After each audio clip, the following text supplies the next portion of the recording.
ሰው ሲሞት ብዙ ጊዜ ምንድነው ይባለው ያሳዝናል። ኪንግ ቮን ሲሞት ግን እንኳን ሞተ ብለው የተደሰቱ ብዙ ናቸው። ለምን? ኪንግ ቮን ምንም አይሰማችሁ አርቲስት ሆኖ በሱ ልክ ሰው የገደለ የለም። መግደል ሲባል አንድ አርቲስት ከጠላችሁ ሜቢ አስቀጥሮ በሌላ ሰው ምናምን ሊያስገድላችሁ ይችላል። ኪንግ ቮን ግን ራሱ መጥቶ ነው ድፍት የሚያደርጋችሁ። እዚህ ጋር የምታዩቸውን ፎቶዎች እሱ ከገደላቸው ማለት በጥቂቱ ናቸው። መንግስት ያወቃቸው ብቻ ከ20 እስከ 30 ሰው እንደገደለ ነው የሚወራለት። መንግስት የሚያውቀው ግን እኚህ ብቻ ነው። ኪንግ ቮን ግን ማን ነው? ከየት ነው የመጣው? የት ነው የተወለደው? በ1994 ነበር እንደ ፈረንጆች አቆጣጠር ኪንግ ቮን የተወለደው። የት? ቺካጎ ኦብሎክ ውስጥ። ኦብሎክ ምንድን ነው? የት ነው ካላችሁ አሜሪካ ውስጥ በጣም የሚፈራው ቦታ ነው። በማታ አይደለም በቀን እንኳን ለመሄድ የምትሳቀቁበት ቦታ አሜሪካ ውስጥ ኦብሎክ ላይ ብቻ ነው። እሱም እዚህ ሰፈር ውስጥ ነበር የተወለደው። እሱ ሲወለድ ግን ኦብሎክ ስሙ አልነበረም የቦታው፣ ፓርክዌይ ጋርደን ነው የሚባለው። ወደ ኪንግ ቮን እመለስላችኋል። ከዛ በፊት እንዴት ከፓርክዌይ ጋርደን ወደ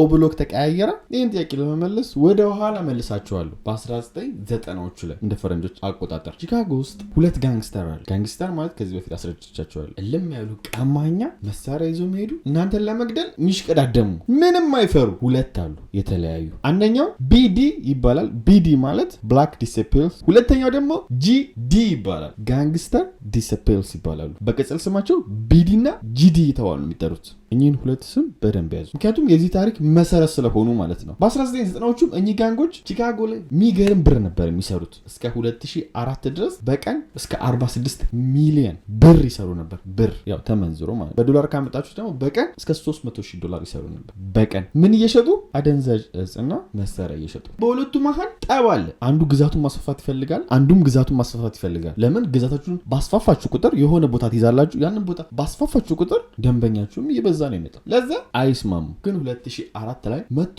የአሜሪካ መንግስት ድብልቅ አድርጎ ይመታቸዋል። ማለትም በቃ ጠፉ በሚባል ደረጃ ጋንግስተሮችን ከቦታቸው ያፈናቅላቸዋል፣ ጦርነት ይከፍታል። ግማሹን እድሜ ልክ እስር ቤት ይወስደዋል፣ ግማሹን በቶክስ ይጥለዋል። የሁለቱም ጋንግስተሮች ተስፋቸው በጣም ያጨልመዋል። በዚህ ሰዓት ታዲያ የቢዲ ጋንግስተሮች ከነበሩበት ቦታ ወደ ፓርክዌይ ጋርደን ቦታ ይመጣሉ። ማለትም ኪንግ ቮን ወደ ተወለደበት ማለት ነው 2004 ላይ። ከዛም ደግሞ ከፓርክዌይ ጋርደን ብዙም ሳይርቅ ላይክ የ3 ደቂቃ ምናምን መንገድ ሄዳችሁ ልታገኟቸው የምትችሉትን ተቀናቃኙ ጋንግስተሮች ጂዲዎች በዛ በኩል ገቡ። አሁን ታዲያ ጥያቄያችሁ ምንድነው? አሁን ድረስ ፓርክዌይ ጋርደን የተባለው ታዲያ እንዴት ነው ኦብላክ ወደሚል ስያሜ የተቀየረው ቦታ ካላችሁ፣ ነገሩ የሚጀምረው 2010 ላይ ነበረ። ከ2004 እስከ 2010 ባለው ጊዜ ውስጥ ተቃራኒ ጋንግስተር ናቸው፣ ግን ብዙም በቃ የሚያጣላቸው ነገር የለም። 2010 ላይ ግን ምን መጣ? ድሪል ሙዚክ መጣ። ድሪል ሙዚክ ምንድን ነው አልገባንም። ናኒ ካላችሁ ታስረዳችሁ ነው የመጣው። ድሪል ሙዚክ ኢትዮጵያ ውስጥም ተጀምሯል። ያስቃል። በደንብ እንዲገባችሁ ኢትዮጵያ ውስጥ ድሪል ሙዚክ ብለው የዘፈኑትን አሰማችሁና የድሪል ሙዚክ አይዲያው ይገባችኋል። ሰማችሁታ? ቆይ ማነው አዳኝ? የሚጮህ ሁሉም እንደ ገዳይ። ከዛስ ምን ይላል? ሲነኩ ጀሙ እንደተበዳይ ተሳስታችሁ ብትወጡ አንድ ቃል ህይወታችሁ ሸገዳ ያበቃ። የመግደል ቫይብ ነው ያለው እንግሊዘኛው ማለት ነው። የመጣው ከዛ ነው ማለት ነው። ቺካጎ 2010 ላይ ነው የተጀመረው። መጥቶ ምን ሰራ? ጋንግስተሩ ላይ ምን ተጽዕኖ አደረገ ካላችሁ አንዱ ላይ ራፕ ማድረግ ጀመረ። ጂዲ ቢዲ ላይ። ኪንግ ቮንም በቢዲ ሳይድ ሆኖ ጂዲዎችን ይተርባሉ በድሪል። ባይ ዘ ዌይ ጂዲዎች ብዙም የድሪል ራፐር የላቸው፣ ቢዲዎቹ ነው ያላቸው። ላይክ እንደ ኪንግ ቮን፣ ሊል ዶርክ፣ ሌሎችም ታዋቂዎች አሉ። እነሱ ገነው ይወጡ ማለት ነው። ወደዚህኛው ግሩፕም ስንመለስ ጂዲ ጋር ትንሽ ራፐር ሲወጡ ይገደላሉ ከዛኛው ግሩፖች ማለት ነው። የሚገርመው ነገር ደግሞ ከገደሏችሁ በኋላ በዚህ በድሪል ሙዚክ ይቀልዱባቸዋል። ሞታችሁ ግጥም ይሰራባቸዋል። እንደዚህ አድርጌ ገድየው፣ እንደዚህ አድርጌ አጥፍቼው ምናምን ብለው ይዘፍኑባቸዋል። ይሄ ሁኔታቸው በነገራችን ላይ እስካሁን የነገርኳችሁ አልገነነም። ለገነነ ሊመስላችሁ ይችላል፣ ግን በጣም የገነነው ቱካ የሚባል ዘፋኛቸው ሲገደል ነው። ቱካ ማለት ነው። ቱካ ትክክለኛ ስሙ ሻንዴል ግሪጎሪ ነው። ቱካም ገና የ16 ዓመት ልጅ እያለ ባስ ቆሞ እየጠበቀ ባለበት ሰዓት 4 ሰዎች ይመጡና ቱካ የምን አባል ነበር ብያቸዋለሁ? የጂዲ አባል ነው ብያቸዋለሁ። የጋንግስተር ዲሴፕልስ። 4ቱ ደግሞ የመጡበት የቢዲ ወይም ደግሞ የብላክ ዲሴፕልስ ሜምበሮች ናቸው። እሱም ባስ እየጠበቀ ነበር። እዛ ጋር 4ቱ ቅጥቅጥ አድርገው ይገሉታል ማለት ነው በጥይት። እሱም ከተገደለ በኋላ በሱ ብዙ ድሪል ተሰራበት። ድሪል ሙዚክ ማለት ቅድም እንዳሰማችሁ ገለዋችሁ የሚቀልዱባቸው አላልኩም? በሱ ቀለዱበት። Took a smelling good, looked at my phone. Took a blunt, then I burned it. Hold me down, I'm smoking that. I'm tired of smelling Tuka in Lamar, and I'm tired of scrap pack. That's fucking Tuka. I'm with my troopers, shoot like hoopers. ከቀለዱበት መሀልም ኪንግ ቮን እና ሊል ደርክም ነበረበት ማለት ነው። ቱካን በህፃናቶች ሁሉ አሰድቦታል ማለት ነው። እዚህ ጋር እንደምታዩት ይዋታ እንዴ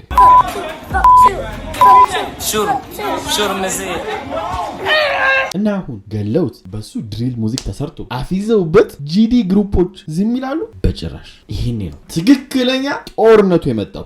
ጂዲዎች ጨፍጫፊ መሆን የጀመሩት ማንን? ቢዲዎችን ማለት ነው፣ ብላክ ዲሴፕልሶችን። ጂዲዎች ለበቀል ሲነሱ ደግሞ ብዙ የቢዲ አባሎችን የገደለችው ታዋቂ ሴት ነበረች። ሴቶች ብዙ ጊዜ ጋንግስተር ይከላከላሉ፣ ግን ሲገሉ ብዙም ሰምታችሁ አታውቁ። እቺ ግን ጨፍጫፊ የሆነች ሴት ነች። ኬአይ ትባላለች። ኬአይ 10 የቢዲ ሜምበሮችን ገላለች። ቢዲ ማለት ቱካን ባስ ላይ እንደዚህ ከቦ የገደሉት ማለት ነው። ዳራቶ ነው። እሷ ብቻዋን ሴቷ 10 ገላለች። ትክክለኛ ፎቶዋም ይሄን ይመስላል። እዚህ ጋር የምታዩት የራሷ ፎቶ ነው። ወንድ ነው የምትመስለው። ወለ ይሄን ካደረጉ የቱካን ደም ከተበቀሉ በኋላ ሰፈራቸውን ቱካቪል ብለው ሰየሙት። ማን?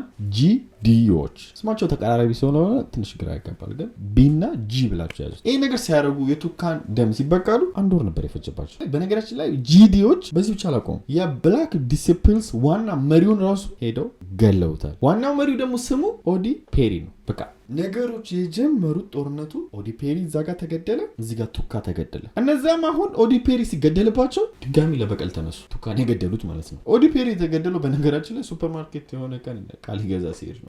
ጠብቀውት ጸጥ ያደረጉት። ከሱ ሞት በኋላ ነው ታዲያ ኦ ብላክ የሚባለው ሰፈር የተሰየመው። ለምን? በኦዲ ምክንያት። ኦ የሚለውን ከሱ ስም ወሰዱ። ኦ ብላክ ሚል ስያሜው ሰጠው። ኪንግ ቮንም እዚህ ኦ ብላክ ውስጥ ነው የተወለደው ማለት ነው። አይ ቲንክ ግልጽ ይሆንላችሁ ይመስለኛል ስለ ጋንግስታሮቹና ኦ ብላክ ለምን እንደተባለ ማለት ነው። በነገራችን ላይ የቱካና የኦዲ ፔሪ ትክክለኛ ፎቶ ይሄን ይመስላል። አሁን ሁሌም በዛኛው ጋንግ ማህበር ውስጥ ድሪል ይሰራል። ቅድም ያልኳችሁ አይነት ዘፈን ማለት ነው። ከዛስ ያንን ዘፈን ሰርታችሁ 3 ቀን 2 ቀን አትቆዩ። ተቃራኒው ጋንግ ይመጣና ቅጥቅጥ አድርጎ ይገሏቸዋል ማለት ነው። በደንብ በቃ ቱካና ኦዲ ፔሪ የጦርነታቸው ዋና መሰረቱ ነው ማለት ነው። ኦዲ ፔሪን ሰደብክ ትገደላለህ፣ ቱካን ሰደብክ ትገደላለህ። ኢቭን ብዙ ጊዜ ራሱ አሜሪካ ውስጥ ምንድን ነው የምትሰሙት?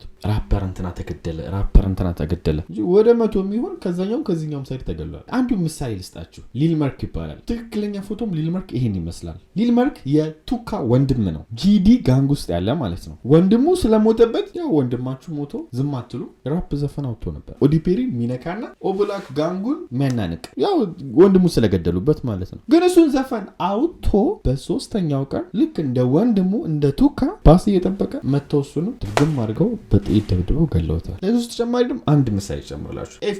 ኤፍቢጂ በጣም ባይባል ትንሽ እውቅና አለው። እሱም የጂዲ ወይም ደግሞ የነ ቱካ ጋንግስተር አባል። ትክክለኛ ፎቶም ይህን ይመስላል። እሱም ያው ድሪል ሙዚክ ሰርቶ ነበረ ኦ ብላክ ላይ ማለት አጣጥሏቸው ሙድ ይዞባቸው ምናምን ዘፈነ። ይህም ትክክለኛ ቪዲዮ ነው። የዘፈኑ ክሊፑ ትንሽ የተቆረጠ ማለት ነው። እሱም ይህን ዘፈን ባወጣ 1 ወር ከቆየ በኋላ ኢሊኖይስ ማለት የቺካጎ ዋና ከተማ ነው። ብዙም ማትሳፈጡበት ከተማ ነው። እንደዚህ ጋንግስተር ምናምን ብላችሁ እሱም ያው ብዙም ይደርሱብኛል ብሎ አላሰበ። መሀል ከተማ ላይ ከሆነ ቦታ ሲወጣ ጠብቀው ጥብጥብ ባረጓቸው በጥይት ኤፍጂም እዛው ሞተ። በነገራችን ላይ የኤፍጂን አሟሟት እኔ ማሳየት አልችልም፣ ግን አንዳንድ ቪዲዮ ዩቲዩበሮች ለቀውታል በማስጠንቀቂያ ማለት ነው። እና አሯሩጦን የገደሉት እንደዚህ መኪናው ሮጥኩኝ ምናምን ብሎ ይደናቀፋል። ከዛ በተኛበት ልጥፍ ያደርጉታል ማለት ከተማ መሀል ማለት። አሁን ይሄ ሁሉ የምነግራችሁ በኋላ ላይ ስለ ኪንግ ቮን ስነግራችሁ እንዲገባችሁ ነው። በመሀላቸው ያላቸውን ጥላቻ ኪንግ ቮን የገደላቸው ሰዎች ምን አይነት ሰዎች እንደሆኑ እንድትረዱ ነው። ኤፍጂም ሲገደል የተሰራው ትክክለኛ ዜና ይሄን ይመስላል። ስሙት አንዴ።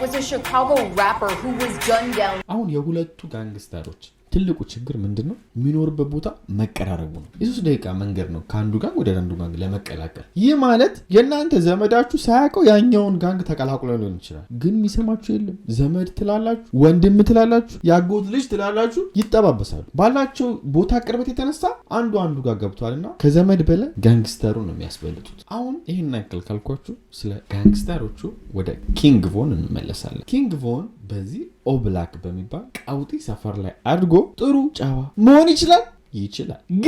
ግን በጣም ከባድ ነው። አንዳንዴ የምትኖሩበት ማህበረሰብ ለማንነታችሁ በጣም ተጠያቂ ይሆናል። ሰው መግደል ቀልድ የሆነበት ሰፈር ከኖራችሁ ለእናንተ ቀልድ ነው የሚሆነው። ያ ነገር ትክክል አይደለም የሚላችሁ ሰው አታገኙ። ታዲያም ኪንግ ቮን ኦ ብላክ ላይ ገና ከ15 ዓመት በታች ሆኖ ሳይክል ምናምን ይሰርቅ ነበር። ጁቨናል መግባት ለሱ ቀልድ ነው። ጁቨናል ማለት ከ18 ዓመት በታች ስትሆኑ የምትታሰሩት እስር ቤት ምናምን ነገር ትክክለኛ እስር ቤት ሳይሆን ጁቨናል ነው። ኪንግ ቮን በእጮኝነቱ ብዙ ጊዜ ታስሯል። አንደኛው በ15 ዓመቱ ደግሞ በደንብ የታሰረው እጁ ላይ ህገወጥ መሳሪያ ተይዞበት ነው። በነገራችን ላይ ቮን ሲያወራ ለስለስ ያለ ድምጽ ነው። ቅጽል ስሙ ዘ ሶፍት ስፖከን አሳሲን ነው የሚባለው። ትርጉሙ ድምጽ ለስላሳው ነፍሰ ገዳይ ማለት ነው። እሱም ራፕ የሚያደርገው የድሪል ቅድም መጀመሪያ ላይ ታሪኩን ሲጀምር እንዳሰማችሁ ማለት ነው። እንገላለን እንደሚሉት ይህን የድሪል ዘፈን የሚኖሩት ትንሽ ሰው ናቸው። ኪንግ ቮን ግን አድርጉት ይዘፍንላቸዋል። ኪንግ ቮን በነገራችን ላይ እስር ቤት ሲመላለስ ያገኘው ስሙ ነው እንጂ ትክክለኛ ስሙ ዳይቮን ዳኳን ነው። ኪንግ ቮን ያሉበት ምክንያት እስር ቤት ውስጥ ያለውን ኃይለኝነት ማንንም እንደማይሰማ ምናምን ሲያዩ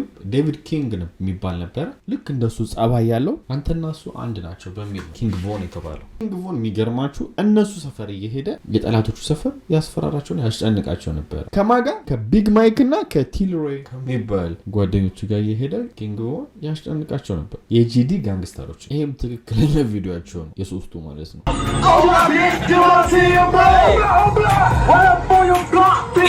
እንደምትሰሙት ኦብላክ እያሉ ነው። አሁን ኪንግ ቮንን በተወሰነ መልኩ አውቃችሁታል። ማንን ገደለ ወደሚለው እንሂድ።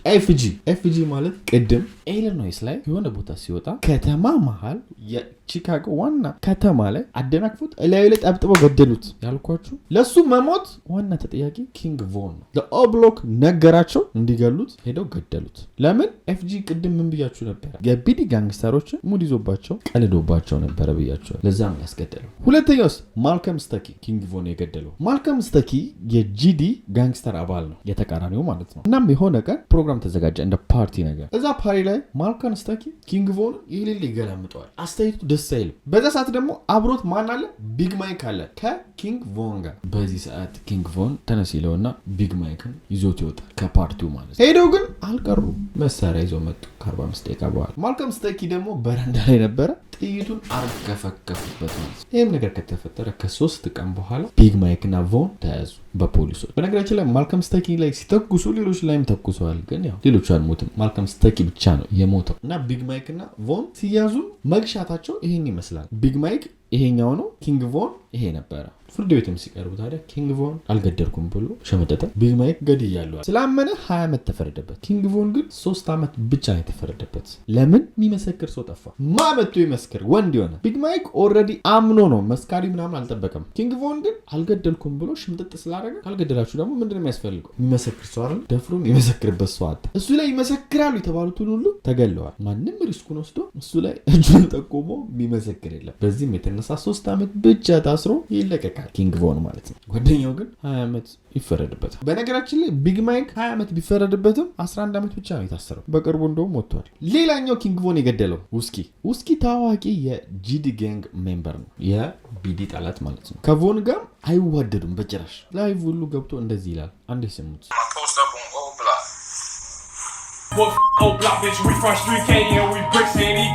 እንደሰማችሁ ድሪል ሙዚክ ነው እየሰራ ያለው። ያው ቃሉን በጣም የሚያስጠላ ቃል ነው እየተጠቀመ የሚሰድባቸው ማለት ነው። የነ ኪንግ ቮንን ግሩፕ ኢቨን ሶሻል ሚዲያ ላይ ይከራከሩ ነበር ከዊስኪና ቮን ማለት ነው። ምን እያሉ? እኔንም ብዙ ሰው የገደልኩት፣ እኔንም ብዙ ሰው እየገደልኩት እያሉ ማለት ነው። አስቡት፣ ሚዲያ ላይ ማለት ነው በግልጽ። ኪንግ ቮን ይሄ ነገር ግን አስጠላው፣ ይሄ ንቀት በዛ ይላል እና ምን አይነት እርምጃ ወሰደ ኪንግ ቮን በዊስኪ ላይ? ዊስኪ ዱስኪ የሚባል ቤስት ፍሬንድ አለው። የሱን ቤስት ፍሬንድ ኪንግ ቮን ድፍት ያደርገዋል ማለት ነው። ራሱ ነው ቮን የገደለው። በነገራችን ላይ እንደዚህ ሄዶ ሌላ ሰው አስገድሎ ማለት ራሱ ነው ዱስኪን የገደለው። ዱስኪን ከገደለው በኋላ ይሄ ለሚፎካከረው ውስኪ ሰርፕራይዝ ላንተ አለኝ ምናምን ይለውና በቪዲዮ ኮል ይነግረዋል ማለት ነው የገደለውን። ይህም ትክክለኛ ቪዲዮ ነው።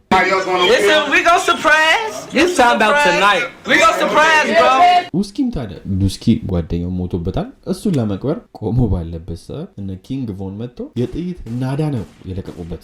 ስለዚህም የተሰራ ትክክለኛ ዜና አለ። አንዴ ስሙት። Chicago police are trying to figure out who shot 6 people outside a funeral this afternoon. እንደሰማችሁት ነው 6 ሰዎች የመቃብር ቦታ ላይ እንደተመቱ ዜናው የሚያወራው ማለት ነው። በቃ ኪንግ ቮን ማለት እንዲህ ነው፣ እብድ ነው። በነገራችን ላይ የሄዱት ውስኪን ለመጣና ውስኪን ለመግደል ነበር። ውስኪ እዚህ ጋር የምታዩት የውስኪ ትክክለኛ ፎቶ ነው። ግንባሯን ተጭራ ትተርፋለች ማለት ነው። ከዛ በኋላ ከኪንግ ቮን ጋር ስፍጥና ያቆማል። አይደለም ሊተራረብ ቀርቶ ቀና ብሎ አይቶት አያውቅም ኪንግ ቮን። በነገራችን ላይ ያልነገርኳችሁ ነገር ዊስኪ የቢግ ማይክ ወንድሙ ነው። ቢግ ማይክ ማን ነው? የቮን ጓደኛ። ቅድም ፓሪ ላይ ተነስ ብሎ ማልከም ስተኪ እንደዛ ሲገላምጠው መሳሪያ ይዞ መጥቶ አብሮ ማልከም ስተኪን የገደለው ቢግ ማይክ አምኖ እስር ቤት 20 ዓመት የተፈረደበት ያልኳችሁ የሱ ወንድም ነው። እንግዲህ እዚህ ጋር ምድር የምትረዱት ወንድምና ወንድም ሆኖ አንደኛው ሌላ ጋንግስተር ይሆናል፣ አንደኛው ሌላ ጋንግስተር ይሆናል። ውስኪ አስቡት የቢግ ማይክ ወንድም ነው። በአጭሩ ቮን ያደረገው ምንድነው? የጓደኛውን ወንድም ሊገልን የተነሳ። እስቲ አስቡት አንድ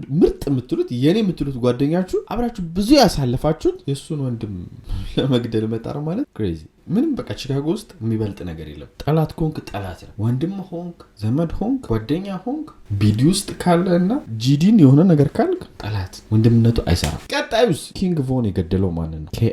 ኬአይ ማነች? ትክክሏ ስሟም ሻካይራ ነው የምትባለው። በጣም የተከበረች ጄዲ ውስጥ ትልቅ ቦታ ያላት ጋንግስተር ነች። ምክንያቱ ምንድነው? ቅድም እዛ ጋር መጀመሪያ ታሪኩ ላይ እንደነገርኳችሁ ቱካ ሲገደል ቱካን ለመበቀል ብላ ለብቻዋ 10 ሰው ገድላለች ብዬ ነገርኳችሁ። ኬአይ ነች ማለት ነው። የሷም ፎቶዎች ይህን ይመስላሉ ትክክለኛው። ኬአይ ከሁሉም ደግሞ በጣም ለየት የሚያደርጋት የኦዲ ፔሪ የሞትም ተጠያቂ ነች። ኦዲ ፔሪ ቅድም ያልኳችሁ ምንድነው የኦብላክ ዋና ስም መጠሪያ የመጣበት ዋና ጋንግስተር የነበረው ቱካ ከተገደለ በኋላ ጂዲዎች ሄደው የገደሉት መሪያቸው ለሱ ሁሉ ተጠያቂ እሷ ትደረጋለች። ግን ችግሩ ኬአይን የሚጠጋት የለም። ኬአይ አሰማችሁ እንዳይቻችሁ ድፍት ነው የምታደርጋችሁ። ኦዲ ፔሪም ትክክለኛ ፎቶ ይሄ ነው። ይሄን ፎቶ ስታዩት ከታች ሽጉጥ አለው። ይሄኛው ሽጉጥ ማለት ነው ቀስት ያለበት ማለት ነው ሪቮልቨሩ። ይሄ ምሳሌ ማለት የኦዲ ፔሪ ነው የቢዲ ጋንግስተር መሪ የነበረው ማለት ነው። እሱን ከገደሉት በኋላ ኬአይ ቺኳ ማለት ነው ይሄንን ፎቶ ለቃ ነበር የሱን ሪቮልቨር ይዛ ማለት ነው። ፖስት ያደረገችው ገድዬዋለሁ ብላ ለማሳየት ማለት ነው እንደማረጋገጫ አድርጋ ነው ይሄን ፖስት ያደረገችው። በተጨማሪም ደግሞ ይሄ ፎቶ ነበረ ኦብላክ ላይ በጣም ተጽዕኖ የፈጠረው። ይሄን መሳሪያ ይዛ መነሳቷ እና መልቀቋ በጣም ለኦብላኮች ትልቅ ንቀት ነበር። የሚወዱት ዋና አለቃቸው በሴት ተገሎ ከዛ መሳሪያውን ይዛ እንደዚህ መፖሰት ማለት ንቀት መስሎ ነው የታያቸውና እሷን ትልቅ ጠላት አድርጓታል ማለት ነው። ይሄ የእሷ ምስቲ ትክክለኛ ቪዲዮ ነው። አንዴ ስማ።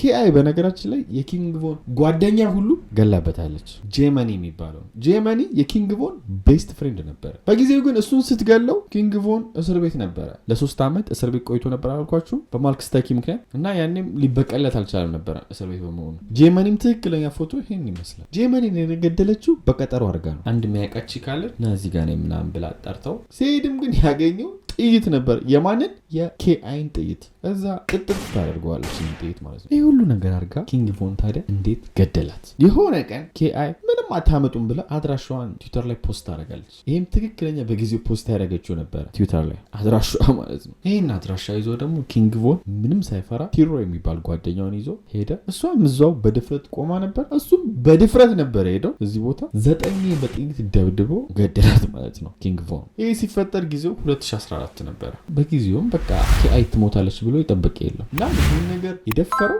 እሷን ማትገደለውን የገደለው ኪንግ ቮን ነው። በነገራችን ላይ ሌላኛው መጀመሪያ የነገርኳችሁ ኤፍቢጂን ኪንግ ቮን አስገደለው ያልኳችሁ እሱን እንኳን ለኦብላክ 100,000 ከፍሏቸው እዛ ውስጥ ላሉ ጋንግስተሮች ኤፍቢጂን የገደሉት ማለት ነው እና 6ቱም ተይዘው እድሜ ልክ ተፈርዶባቸዋል። ከ6ቱ ደግሞ 5ቱ ትክክለኛ ፎቶቸው ይህን ይመስላል። በመጨረሻ ኪንግ ቮን ራሱ እንዴት ሞተ? አትላንታ ውስጥ እነ ኪንግ ቮን የሆነ ላውንጅ እየተዝናኑ ነበር። ታዲያም እዚህ ላውንጅ ውስጥ ኳንዶ ራንዶ የሚባል ሌላ ራፐር ነበረ። አሁን ጥያቄው ምንድን ነው? ኳንዶ ራንዶ እና ኪንግ ቮን ምንድነው ተወቃቸው? ሁለት የተለያዩ ጋንግስተር አባል ናቸው አይደለም? ኳንዶ ራንዶ ራሱ የቢዲ ጋንግስተር አባል ነው ወይም ደግሞ የኪንግ ቮን ያለበት የጋንግ አባል ነው። ወላ አንድ ላይ ሆኖ ያኛውን ጋንግስተር ሁሉ ሲሰድቡት ቪዲዮ ሰርተዋል። ማነማ? ኪንግ ቮን እና ኳንዶ ራንዶ ሆኖ እንደምታዩት እዚህ ጋር ማቦይ ኳንዶ ራንዶ ብሎ ኢንስታግራም ላይ ለቋል። ማን? ኪንግ ቮን። ነገር ግን በመሃላቸው ግጭት የተጀመረው ኪንግ ቮን የኤንቢኤ ያንግ ቦይን ኤንቢኤ ያንግ ቦይ ማለት ይሄ ነው ትክክለኛ ፎቶ። የእሱን ዘፈን ኪንግ ቮን ያጥላለዋል ወይም ደግሞ ሳክስ ብቻ ምክንያቱም ድሪል ሙዚክ ነው ኤንቢኤ ያንግ ቦይ የሚዘፍነው ማለት ነው እና ድሪሉ ተግባር አይደለም። ኪንግ ቮን በተግባር ነው የሚዘፍንላችሁ። እሱ ፌክ ምናምን እያለ እሱ ላይ ያላግጥበታል። ይህም ትክክለኛው ቪዲዮ ነው ሲያላግጥበት። ስሙት አንዴ። young boy talking about on this song, bro. You got cap in your rap. ምገጥሙትን ምትሉትን አትኖሩትም ይለዋል። ይህንንም ሲል እንዳያችሁት ላይቭ ላይ ነው። ኤንቢኤ ያንግ ቦይም ይህን ሰምቶ ብዙም ደስተኛ አልነበረም። ኪንግ ቮን ግን በዚህ አላቆምም። መናደዱን ሲሰማ የኤንቢኤ ያንግ ቦይም በፊት ፍቅረኛ ይዞ ፎቶ ሁሉ ተነስቶ ይለቃል። ይህም ትክክለኛ ፎቶ ነው የለቀቀው ማለት ነው። የበለጠ ነገሩንም አቀረረው። ይሄ አሁን ጥያቄያችሁ ነው፣ ኳንዶ ሮንዶ እና ኤንቢኤ ያንግ ቦይ ምን አገናኛል? ምክንያቱም ቮን አገኘው ያልኳችሁ ኳንዶ ሮንዶ ነው። ከኤንቢኤ ጋር ይሄ ታሪክ ምን አገናኘው ካላችሁ ኳንዶ እና ኤንቢኤ ጓደኛሞች ናቸው። የሚኖሩትም አንድ ላይ ነው። ስለዚህ ኪንግ ቮን በጊዜው የኳንዶ ጓደኛ ቢሆንም ኳንዶ ግን ለኤንቢኤ ተደርበው ኪንግ ቮንን ያኮርፈዋል። ከኪንግ ቮን ጋር ግንኙነታቸውን ያቆማል። እናም አሁን ወደ ተገደለበት ቀን ስንሄድ ያ ምሽት ላይ አትላንታ ላይ ላውንጅ ላይ የተዝናና ኳንዶን አገኘው አላልኳችሁ? ቀጥታ ወደ ጠብ ነው የገቡት። ቮን ከኳንዶ ጋር መደባደብ ሲጀምር የኳንዶ ጓደኛ የሆነው ሊልቴ የሚባል ቮን ላይ መሳሪያ ወጥቶ በግልግል ያደርገዋል ሁለቴ። ይህን ካረጉም በኋላ በመኪና ብን ብለው ይሄዳሉ። ቮንም አሯሯጠው ሆስፒታል ቢወስዱት ቮን በጥይቱ ምክንያት ሞተ ማለት ነው። ሲሞትም ጊዜ 2000 ነበር፣ እድሜው 26 ነበር። የዛሬ እውነተኛ ታሪካችን ይህን ይመስላል። ይህን ታሪክ በገባው ኮሜንት ባየ ቁጥር ኪንግ ቮንን ስራልን ስትሎች ስለነበረ ነው የሰራሁት። ከውጭ ስንኮርጅ የሆነ ነገር ቆንጆ ነገር ከኛ ጋር መሄድ ምክንያታዊ ሆነን ብንኮርጅ አሪፍ ነው። እነሱ የሚሰሩበት እንዳልኳችሁ ብዙ ምክንያት አላቸው። ጋንግስተሮች እርስ በርስ ያላቸው አለመጣጣም ምናምን። እኛ ሀገር ግን እኔ አላውቅም ለምን እንደሚሰራ ራሱ። ላይኩን እንዳትረሱ። በጣም ያደከመኝ ቪዲዮ ነው። በደንብ ላይክ አድርጉ። እወዳችኋለሁ። ለሁሉም ሰው በቻላችሁ ታውቁ ሼር አድርጉ። በቀጣይ እስከምንገናኝ